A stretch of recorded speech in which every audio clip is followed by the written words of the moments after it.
자, 우리가 지난 2주간 통해서 요한복음 4장 사마리아 여인과 예수님의 대화를 통해서 예배란 무엇인가, 참된 예배란 무엇인가, 영으로 진리로 예배하는 것이다 하는 것을 함께 살펴보았는데요. 우리가 계속해서 이 예배에 대해서 집중, 탐구해야 할 이유가 있습니다.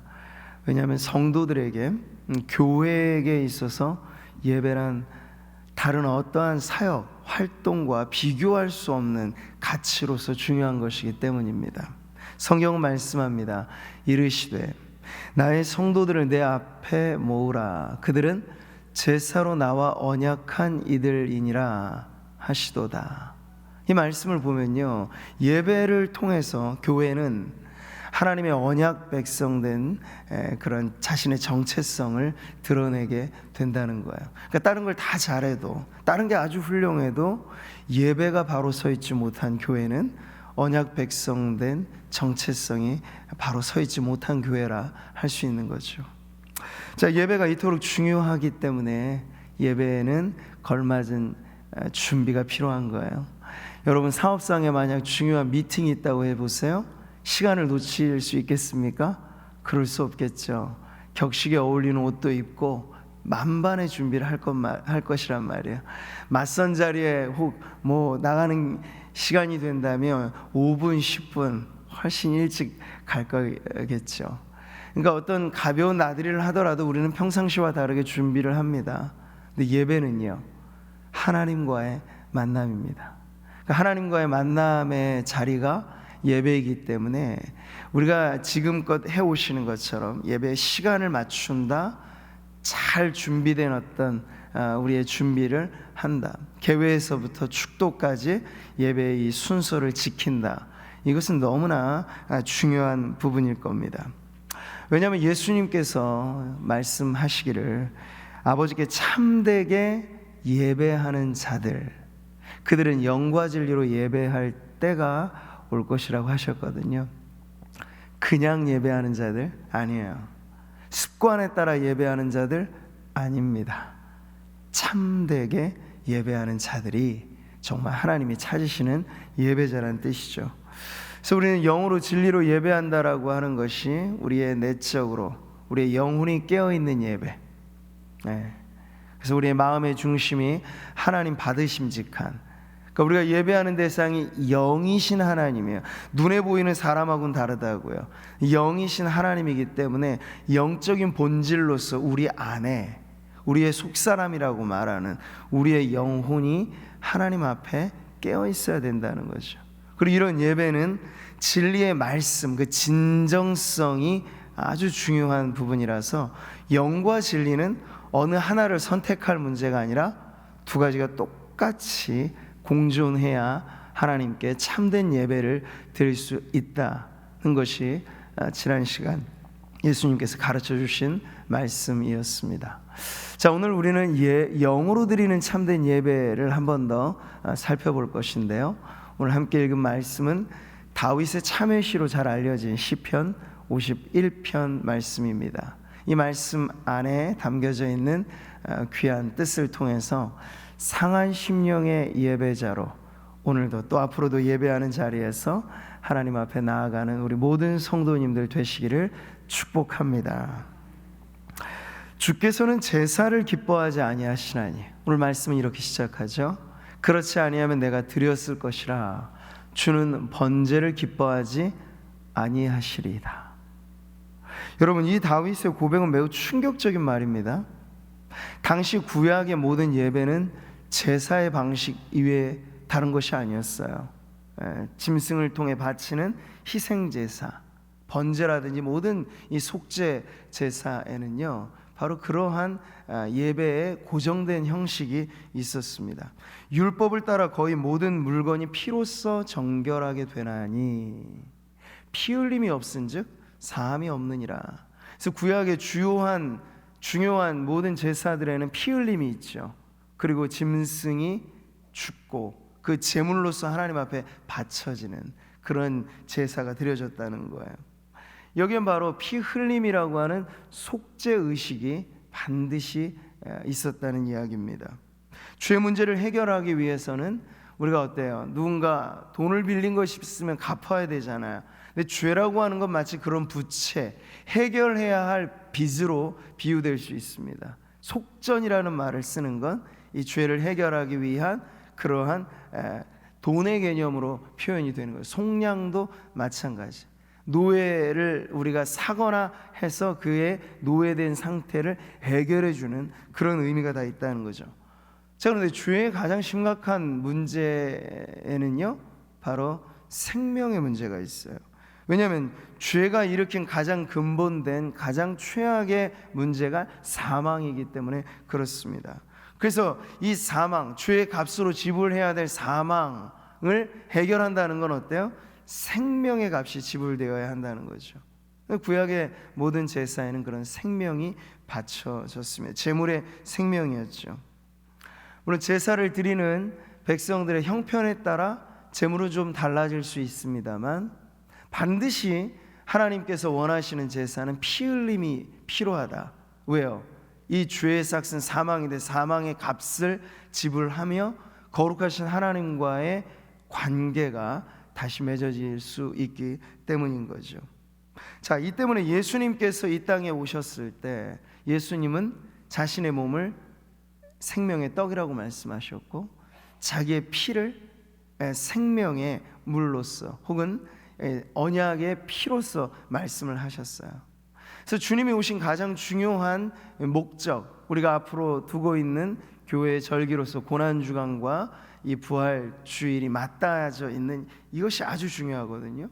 그러니까 예수님이 오신 목적은요, 우리에게 좋은 가르침을 주시기 위한 것, 그것도 물론 맞겠죠. 우리에게 본이 되는 삶의 행동을 통해서 어떤 선한 인간의 본보기가 된다는 것도 일면 타당합니다. 그런데 그건 모두가 다 정답은 아니에요. 가장 중요한 정답은 예수님은 우리의 죄를 짊어지고 하나님의 어린 양이 되셔서 우리의 죄의 값으로 내어야 할 생명, 그 죽음의 문제를 해결해 주시고자 십자가에 달려 죽기 위하여 이 땅에 오셨다는 겁니다. 근데 그 사역이 이루어졌기 때문에 오늘도 우리가 하나님 앞에 이렇게 나아갈 길을 얻게 된 것이죠. 그리스도께서 하나님 곧 우리 아버지의 뜻을 따라 이 악한 세대에서 우리를 건지시려고, 같이 읽습니다. 우리 죄를 대속하기 위하여 자기 몸을 주셨으니, 대속 제물로 예수님께서 자신을 온전히 내어주시기 위해서 이 땅에 오셨다는 거예요. 자, 다윗이 지금 이 시를 쓸 당시 지금 우리가 살펴본 내용처럼 모든 제사는 하나님께 드려지는 예배 형식에는 바로 이러한 것들이 반드시 필요했다 하는 것인데, 지금 다윗이 하는 말이 마치 이러한 모든 것들이 필요 없는 것인 양 말을 한단 말이에요. 아주 급진적인 표현인 거죠. 그렇다면 정말 다윗이 제사고 뭐고 다 필요 없다, 형식 타파를 주장하는 그런 말을 했던 걸까요? 그건 아닙니다. 오늘 말씀의 마지막 구절을 읽어보면 우리가 알 수 있어요. 같이 한번 읽어보죠. 시작.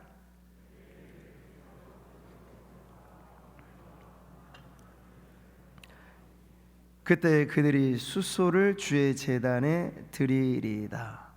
구약의 형식으로서의 이 제사 방식 자체를 다윗은 부정하고 있는 것은 아닙니다.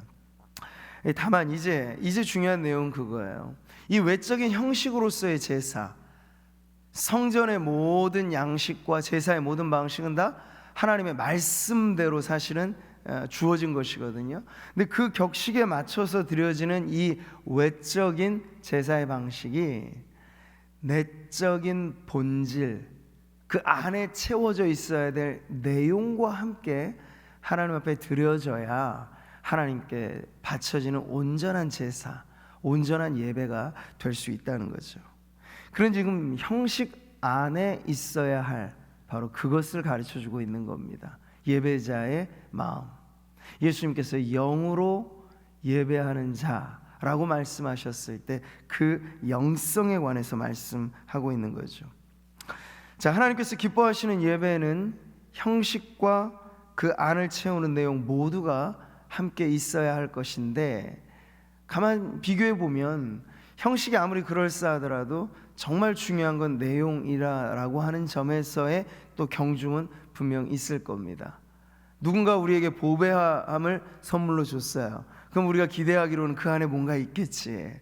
근데 보배함을 열었는데 텅 비어 있어요. 보배함만 그냥 선물로 줬어요. 뭔가 좀 허전한 마음이 드는 거죠.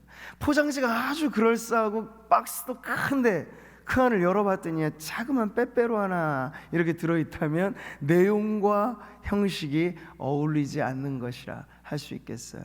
그러니까 예배에는 형식이 필요합니다만 그 형식 하나하나에 담겨져 있어야 할 내용은 그만 못지않게 너무 중요하다. 예수님 이렇게 말씀하셨습니다. 또 마음을 다하고 지혜를 다하고 힘을 다하여 하나님을 사랑하는 것과 또 이웃을 자기 자신과 같이 사랑하는 것이 전체로 드리는 모든 번제물과 기타 제물보다 나으니이다. 이 예수님께 말한 이 고백에 대해서 예수님께서 인정을 하시죠. 이게 구약의 핵심이거든요. 율법의 완성은 무엇입니까? 사랑입니다. 모든 것이 사랑이라고 하는 그런 이 내면의 본질을 통해서 율법의 행위가 의미를 갖게 된다는 거죠. 예배도 마찬가지입니다. 그런데 문제가 생길 때는 여지없어요. 형식 자체가 지켜지지 않은 건 물론 문제이겠습니다만 더 큰 문제는 형식은 유지되는데 껍데기는 있는데 속 알맹이가 빠져버리는 때, 그게 이제 자기 자신도 분간하기 힘든 문제가 되는 거죠. 이스라엘 역사를 두고 봤을 때 그들이 제사를 하나님 앞에 바치지 않았던 시절은 많지 않아요. 언제나 격식에 맞는 제사를 드려왔습니다. 그런데 하나님께서 보시기에 서운해하시고 하나님께서 마음에 아파하셨던 것은 그 제사라고 하는 형식 안에 있어야 될 알맹이가 빠져버린 때가 있었다는 거예요. 주께서 이르시되 이 백성이 입으로는 나를 가까이 하며 입술로는 나를 공경하나 그들의 마음은 내게서 멀리 떠났나니. 이런 때가 있었다는 거예요. 하나님의 이름을 부르며 하나님의 찬송을 부르며 예배 모든 격식들은 갖춰져 있는데 진정 하나님께서 기대하시는 보석, 보배합이 있으니 그걸 열어보면 보석도 있겠지, 딱 봤는데 그 안에 예배자들의 마음이 다 흐트러져 있는 상태를 주님이 보실 때 너무나 마음 아파하신 거예요. 자, 다윗이 이런 의미에서 여러분 이 말씀을 이해하면 됩니다. 형식을 깨자는 얘기가 아니고 형식이 중요하다는 얘기가 중요하지 않다는 내용도 아닙니다. 그 안에 있어야 될 진정한 영성, 예배자의 마음. 하나님께서 구하시는 제사는 그래서 상한 심령이라고 그는 말할 수 있었던 겁니다. 자, 율법이 가르치는 제사를 외적인 형식 하나의 진정성이라고 한다면 그 안을 채우고 있어야 할 예배자의 마음, 그것을 다윗은 상한 심령이라고 표현합니다. 이 상한 심령, 원어의 의미를 살려서 말하면요, 이런 거예요. 돌 항아리를 확 던져버리면 무슨 일이 벌어질까? 맨바닥에 와장창 깨져버리죠. 조각조각 나버립니다. 그렇게 깨어진 마음을 상한 심령이라고 말해요. 절구통에 뭔가를 놓고 빠져 곱게 빠지잖아요. 그렇게 산산이 부서지다 못해 잘게 빠진 마음, 그 짓이겨지는 마음의 상태를 상한 심령이라고 말해요.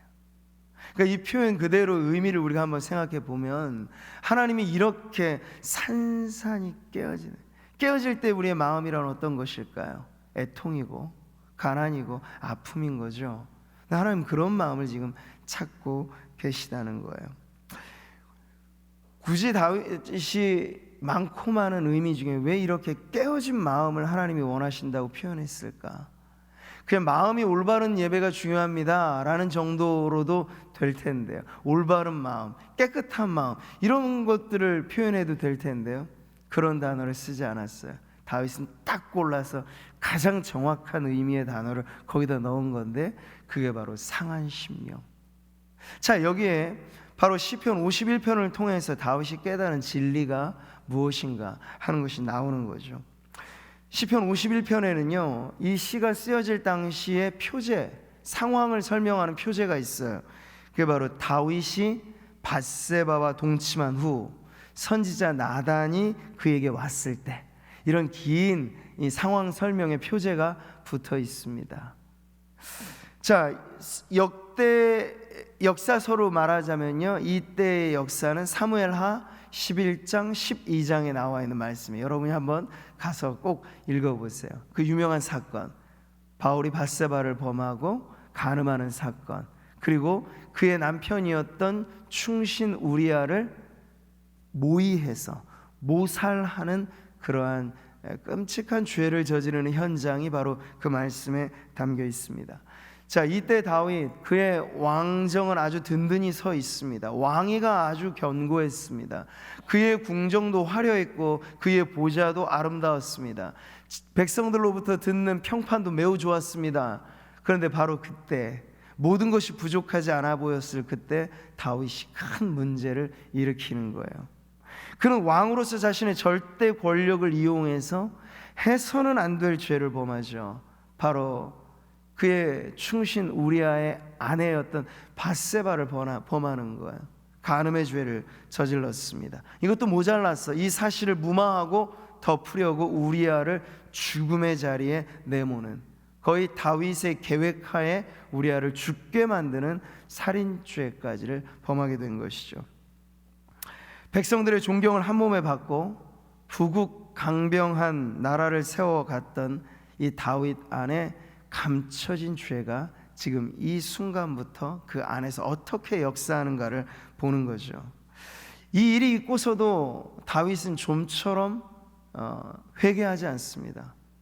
그러니까 오늘 이 말씀 보세요. 언제 상황 설명을 합니까? 밧세바를 범한 후 나단이 그에게 찾아왔던 때라고 하는데, 정확하게 보자면 밧세바가 다윗 때문에 임신한 아이가 출산한 이후에 나단이 와요. 그러니까 적어도 최소로 잡아도 1년 정도의 시간이 쭉 흘러간 거죠. 그때 동안에 다윗은 하나님 앞에 아무런 기척이 없어요. 그렇다고 다윗이 평상시에 하던 일상의 행동을 하지 않았을까요? 아니요. 왕으로서 그는 이 왕권을 지키기 위해서 왕의 업무를 보았을 것이고, 그도 역시 성도의 한 사람으로서 하나님을 예배하는 예배의 자리에 참여했겠죠. 그러니까 그는 예배했고 일상의 모든 일들, 업무를 다 보면서 그 긴 시간을 지나왔던 겁니다. 탐욕, 정욕이라고 하는 죄가, 욕심이 잉태하였더니 간음이라고 하는 죄를 낳았어요. 근데 이것이 가만히 방치되니까 더 끔찍한 살인이라고 하는 죄로 그렇게 자라가게 되는 이 악의 연대기가 바로 다윗의 일생에 지우고 싶은 어두운 역사가 된 것이죠. 근데 그것이 이제 무르익어 죽음, 사망의 죄악까지를 낳고도 오랜 시간이 지난 후에 나단이 찾아와서 하나님의 말씀을 그에게 들리게끔 전해 줍니다. 그러니까 아주 결정적인 타이밍에 나단은요 애둘러서 말하지 않고 딱 집어서 다윗에게 당신이 그 사람입니다 라고 말을 해요. 당신이 바로 그 죄인입니다 라고 말을 해요. 이 얘기를 듣기 전까지만 해도 다윗은요, 야, 그런 천인공노할 죄인이 있다면 당장 벌받아야지 했어요. 자기가 아닌 줄 알고 말이죠. 그런데 나단이 정확하게 가르친 것, 그 죄인이 바로 당신이라고요.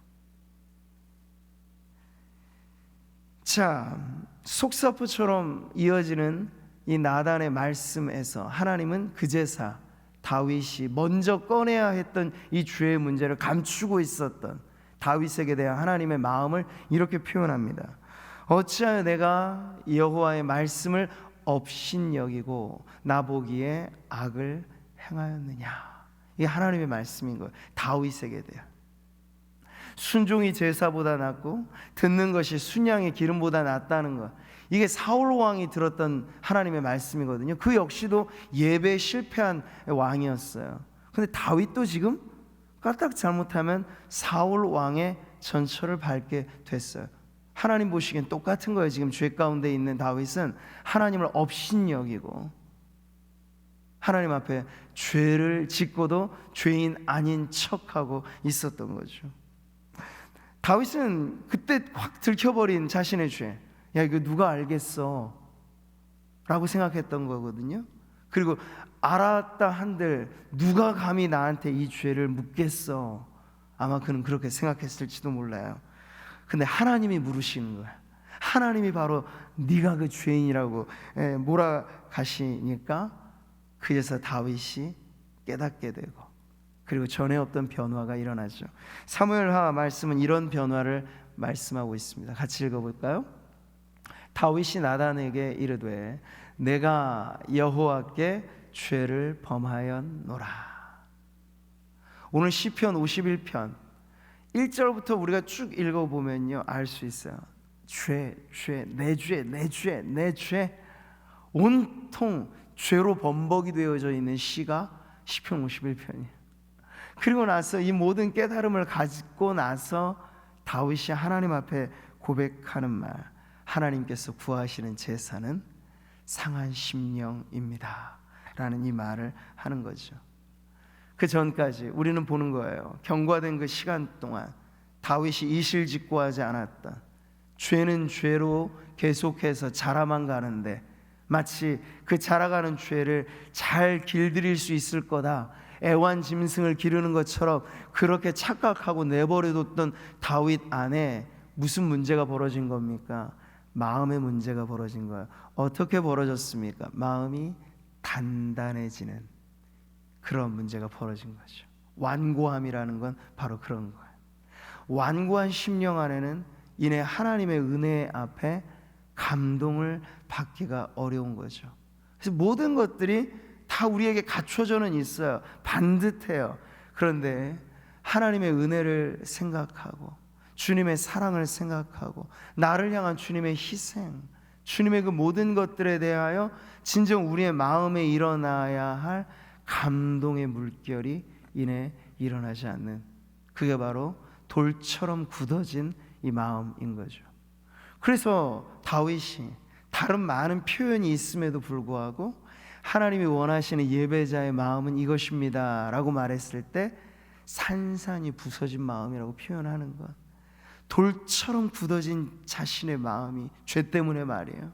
지금 하나님의 말씀이 임하고 깨달음이 있고 뉘우침이 생기자 다시 산산이 부서진 마음, 그래서 가난한 마음, 그래서 애통한 마음, 그래서 하나님 앞에 통회하는 심정으로 나아가는 그 마음을 회복할 수 있었던 거예요. 근데 여러분, 오늘 이 특이한 이 표현이 사실 시편 51편에만 나오는 것은 아니에요. 조금 더 이른 시기에 다윗이 지었던 시편 34편에도 아주 비슷한 구절이 나옵니다. 같이 한번 읽어볼까요? 여호와는 마음이 상한 자를 가까이 하시고 충심으로 통회하는 자를 구원하시는 도다. 비슷하죠? 마음이 상한 자, 통회하는 자를 하나님께서 가까이 하시고 구원하신다. 근데 이 34편이라고 하는 시도 이 시가 쓰여질 당시의 상황을 설명하는 표제가 붙어 있어요.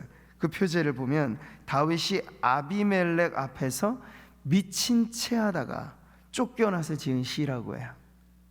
사무엘상 21장에 이 역사가 기록되어 있어요. 그러니까 우리가 두 개를 보고 비교해 보는 거죠. 시편 34편과 51편. 시기적으로 다윗이 아직 왕으로 잘 세워지지 못했던, 그래서 모든 것이 부족했고 목숨 자체를 구걸해야 됐고, 왜요? 사울 왕이 살해 위협을 계속 가했던 시기, 그래서 막 이방 땅에 도망자가 되어야 했던 시기였거든요.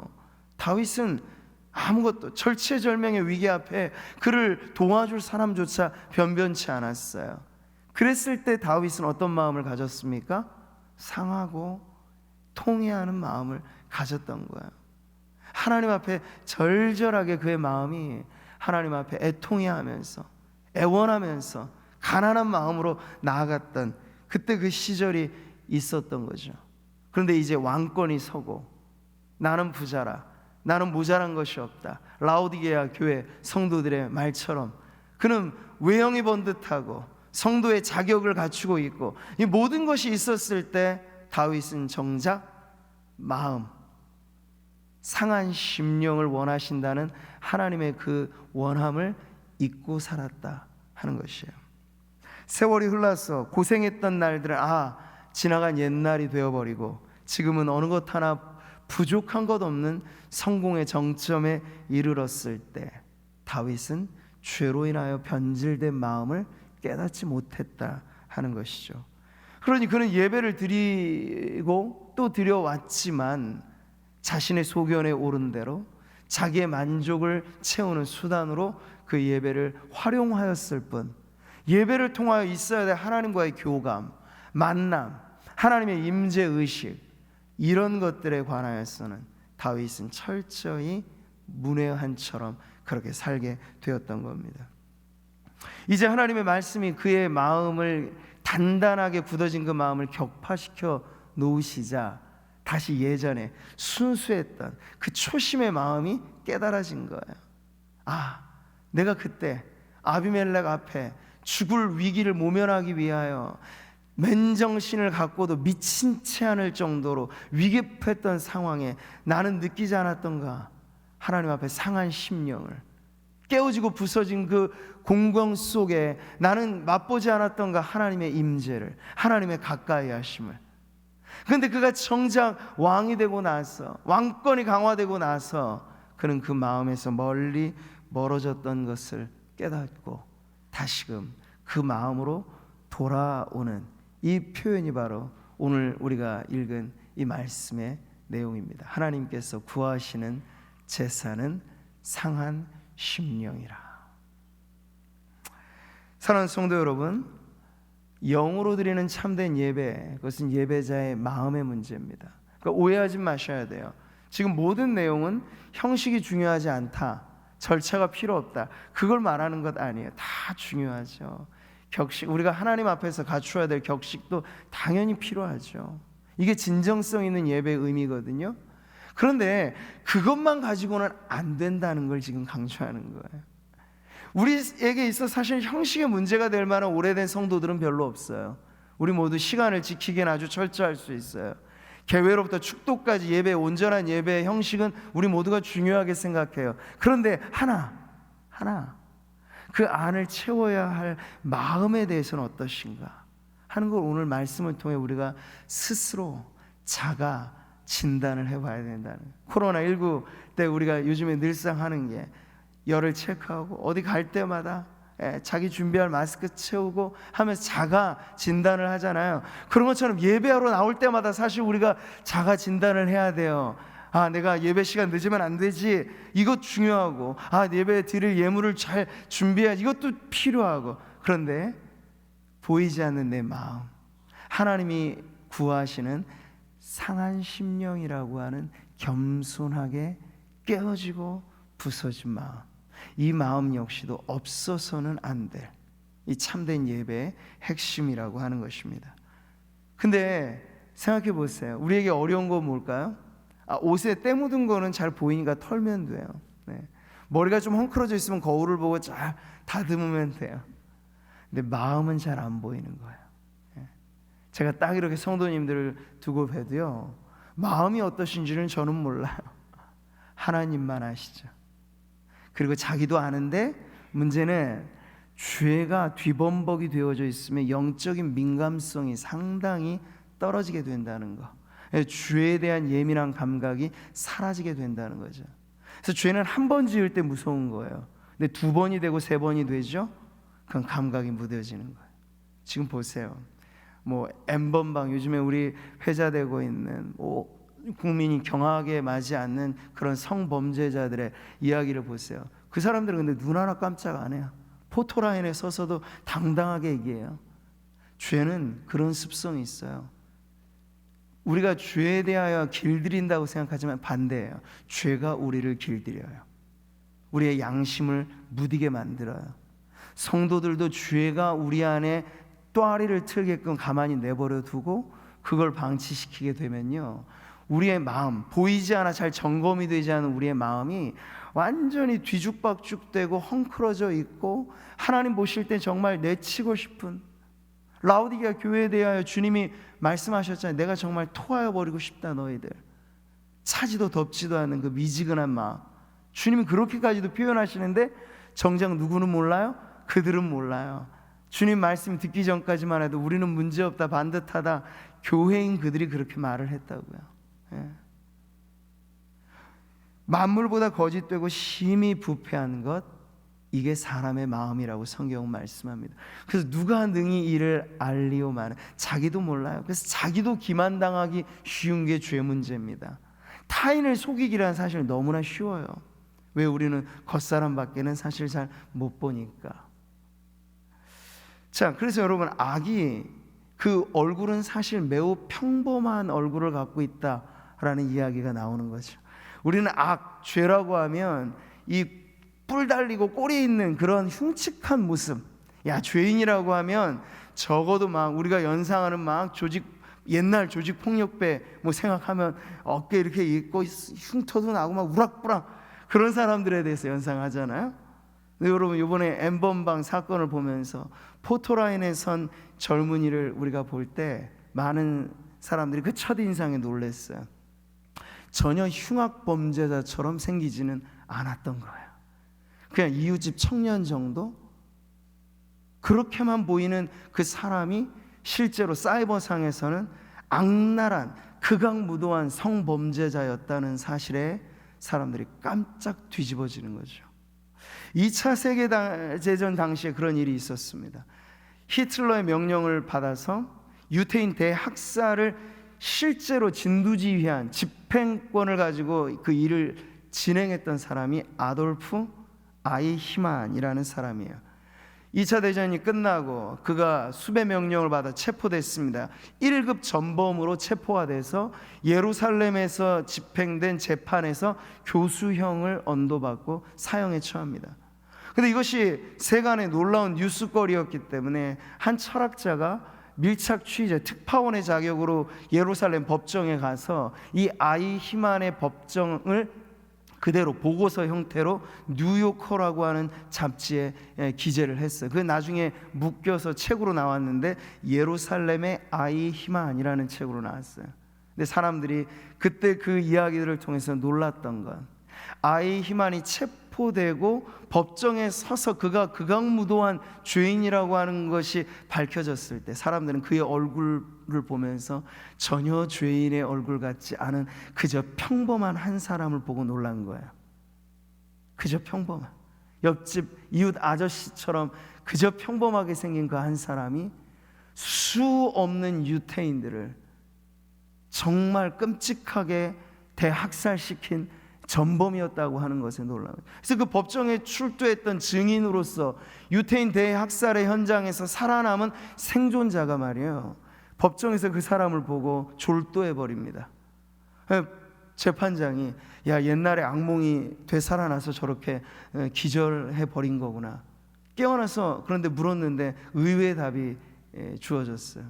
내가 아이야, 증인의 말이 그 사람의 얼굴을 보니 그는 너무 평범한 사람의 얼굴을 하고 있었고, 저렇게 그저 평범하다 못해 그보다 모자라 보이는 인생이 그 끔찍한 죄를 지었다는 사실을 생각하자, 아, 내 안에도 아이히만 같은 죄가 있겠구나 하는 것을 깨닫고 그가 놀라서 기절해 버렸다고 이야기를 하는 거죠.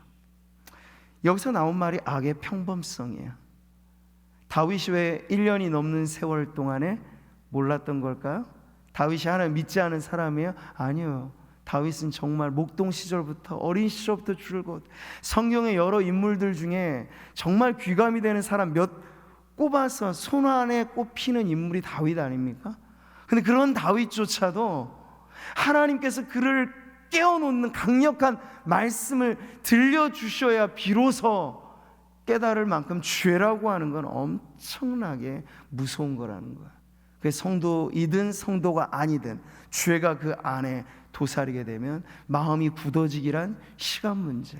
그래서 아주 단단하게 예수님께서 왜 밭의 비유를 말씀하실 때 뿌리는 말씀에, 생명의 말씀에는 이상이 없어요. 그런데 그게 길가에 뿌려지니 새들이 날아가 버리고 먹어 채우고 돌밭에 뿌려지니 조금 자라다가 사그라들고, 가시밭에 뿌려지니 가시가 기운을 막아서 못 자라고. 생명의 씨앗은 문제가 없어요. 그런데 열매를 맺는 건 역시 잘 기경된 좋은 밭에서야 비로소 말씀이라고 하는 생명의 씨앗도 열매를 맺는다라고 하는 걸 가르쳐 주시잖아요. 성도들의 마음도 때로는 이와 같을 수 있어요. 죄를 그대로 죄 아닌 양 내버려 둘 때, 그러면서도 형식의 예배는 우리가 지킬 때 오히려 더 격차는 벌어지게 되는 거죠. 아예 하나님 없다 말하고 하나님 믿지 않는 사람들이야 오히려 우리가 그들이 죄인이라고 하는 사실, 근본 하나님에 대한 불신이 있다는 것을 우리는 지적을 할 수 있잖아요. 그런데 하나님을 믿는 믿음의 백성들에게 있어서는 이게 쉽지 않은 거예요. 자각 증세가 없고서야, 스스로 깨닫지 않고서야 누가 누구를 향하여 당신이 그 사람이요 담대히 말할 수 있겠습니까? 그러니 우리는 더더군다나 마음이 굳어지기 쉬운 거예요. 돌밭 같고 길가 같이. 그러면 예배는 예배대로 드려지지만 평행선이 그어지는 거죠. 형식은 문제없지만 마음은 계속 깨어져서 구멍 뚫린 이 물 항아리에 물을 계속 붓는 격과 같은 그런 문제가 생긴다는 거죠. 오직 너희 죄악이 너희와 너희 하나님 사이를 갈라놓았고, 이게 하나님의 백성들에게 하신 말씀이죠. 너희 죄가 그의 얼굴을 가리어서 너희에게서 듣지 않으시게 함이니라.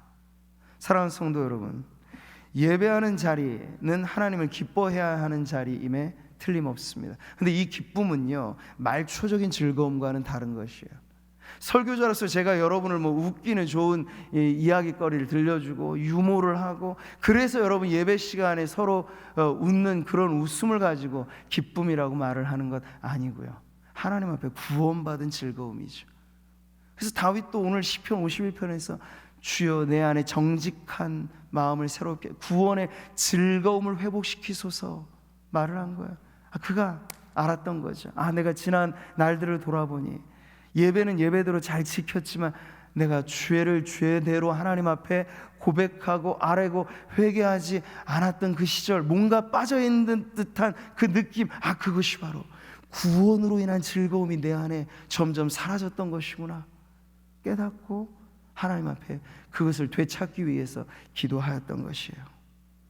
오늘도 하나님은 변함없이 구약시대 다윗에게서만이 아니라 예수님의 피 가지고 하나님 앞에 나아간다는 점에서 저와 여러분은 내용물이 바뀌어졌을 뿐이지 방식은 동일해요. 우리가 죄인인데 어찌 하나님 앞에 직행할 수 있겠습니까? 예수를 통과하지 않고 어떻게 하나님께 나아갈 수 있겠습니까? 그 형식상에 우리가 하나님 앞에 연락되어지는 예배 자격 요건은 역시 그리스도의 십자가가 맞아요. 근데 그 안에 예배자로서의 우리의 마음 역시도 다윗에게 요구하셨던 그 마음을 주님은 찾고 계세요. 영으로 드리는 예배, 바로 상한 심령의 예배를 주님은 찾고 계십니다. 너희 묵은 땅을 기경하라. 호세아 선지자를 통해서 들려진 하나님의 말씀, 지금이 곧 여호와를 찾을 때니. 이 또한 하나님의 백성들에게 들려지는 말씀이죠.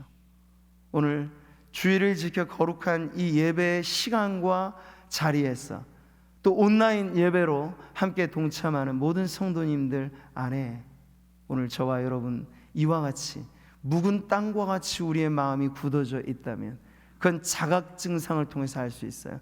찬송을 불러도 기쁨이 없고, 기도를 드려도 집중이 없고, 말씀 그저 한쪽 귀에 들려서 한쪽 귀로 빠져나가고, 예배 핵심이라 말하는 찬송, 말씀, 기도, 여러분 이런 것 안에서 하나님의 임재를 경험하고 계십니까? 라고 물으면 자각 증상이 나오는 거예요. 우리가 딱 열 체크를 하면 온도가 정확히 나오는 것처럼 예배의 순서에 있어야 할 기쁨과 감사와 영광스러운 즐거움이 지난 주일에 예배도 없고 이번 주에도 없고 만약 없다면 돌아봐야 하지 않겠습니까?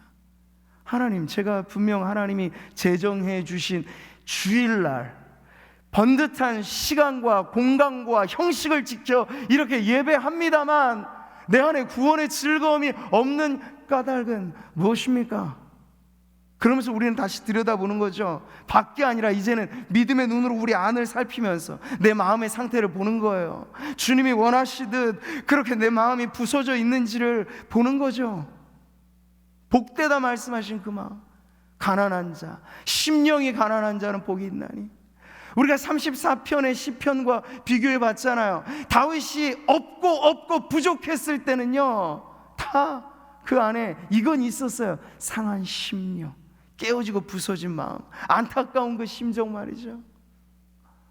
어쩌면 우리는 지금 길고 기나긴 이 시간들을 지나면서 하나님께서 계속해서 우리 안을 점검하라고 하는 메시지가 우리에게 들려지는 시기라고 저는 믿습니다.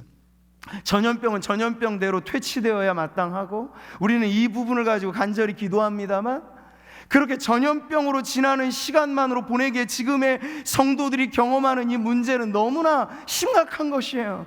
그런데 하나님이 아시고도 이것을 우리에게 속히 해결해 주시지 않는다는 건 뜻이 있는 거겠죠. 그 뜻이 무엇일까요? 온 교회에 대하여, 그리고 모든 성도들에게 대하여, 혹시나 우리 안에 있을 수 있는 이 묵어버린 땅, 굳어져 버린 땅, 길가가 되어져 버린 우리의 마음, 몸은 여기에 있지만 마음은 도무지 하나님을 향하지 않는, 떠나가 버린 그 마음에, 그 모든 자취에 주님께서 그것을 되찾으라고 상한 심령의 예배자를 찾으시는 이 시간이라고 저는 믿습니다. 그러니 사랑하는 성도들, 한 분 한 분 예배하는 이 자리에서 오늘 이 하나님의 말씀을 가지고 우리가 그렇게 기도해야 되겠죠. 하나님, 주님이 내 안에 찾으시는 그 마음, 산산이 부서지듯 하나님 앞에 죄로 인하여 아파하는 내 마음, 하나님 그 마음이 회복되게 하여 주시고, 천부여 의지 없어서 손 들고 옵니다. 이런 찬송이요, 1년에 부흥회 때 한 번 부르고 말아야 될 노래가 아니고 사실은 매일같이 우리가 불러야 될, 알고 지은 죄에 대하여 둔감하고, 알고 지은 죄에 둔감한 인생들이 모르고 짓는 죄에 대하여 예민할 수 있겠습니까? 천만의 말씀이요. 온통 머리털보다 많은 죄라는 말이 왜 나오겠어요? 우리가 정말 그렇기 때문에. 저와 여러분이 정말 그런데 이걸 잊고 사니까 마음이 단단해지는 거고, 하나님은 예배 자리에 나올 때 이 마음이 부서지기를 바라셔서 오늘 다윗에게 나단을 보내시고 오늘 우리에게 이 하나님의 말씀을 듣게 하신 줄 믿습니다. 그 마음 다시 되찾으시고 우리가 살아가는 평생에 하나님 그토록 바라시는 영으로 드리는 예배, 상한 심령의 예배자로 하나님 앞에 서는 우리 모든 성도들 되시기를 주님의 이름으로 축복합니다.